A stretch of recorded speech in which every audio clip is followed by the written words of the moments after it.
ఈ రాత్రి కాల సమయంలో ఒంటరిగా ఉన్నావేమో, మాట్లాడడానికి ఎవ్వరూ లేరని ఫేస్బుక్లో అందరికీ ఫ్రెండ్ రిక్వెస్ట్లు పంపించద్దండి, జాగ్రత్త. కొంతమందికి ఇది ఒక చెడ్డ అలవాటు ఉంటుంది. ఏంటంటే అందరికీ ఫ్రెండ్ రిక్వెస్ట్లే, కనబడిన వాళ్ళందరికీ. ఆ ఫోటో బాగుంది అనుకోండి, కొంచెం సినిమా యాక్టర్లా ఉంటే ఫ్రెండ్ రిక్వెస్ట్, బాగుంది అందగత్తేమో అని. మీకు ఇంకో మాట చెప్పమంటారా?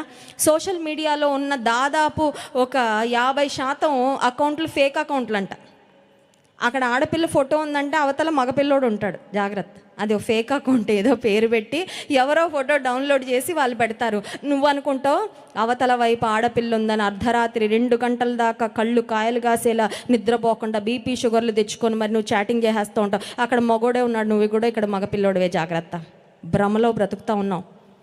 ఎవరో ఒకరు మాట్లాడాలి, ఎవరో ఒకరితో సంభాషణ చేయాలి, ఎవరో ఒకరితో హృదయాన్ని పంచుకోవాలని ఎవరు పడితే వారి కొరకు నువ్వు స్నేహం కొరకు తాపత్రయపడద్దు. నీతో స్నేహం చేయాలని, నీతో సహవాసం చేయాలని, నీ జీవితంలో ఆయన నీకు తోడుగా ఉండాలని ఆశిస్తున్నాడు దేవుడు.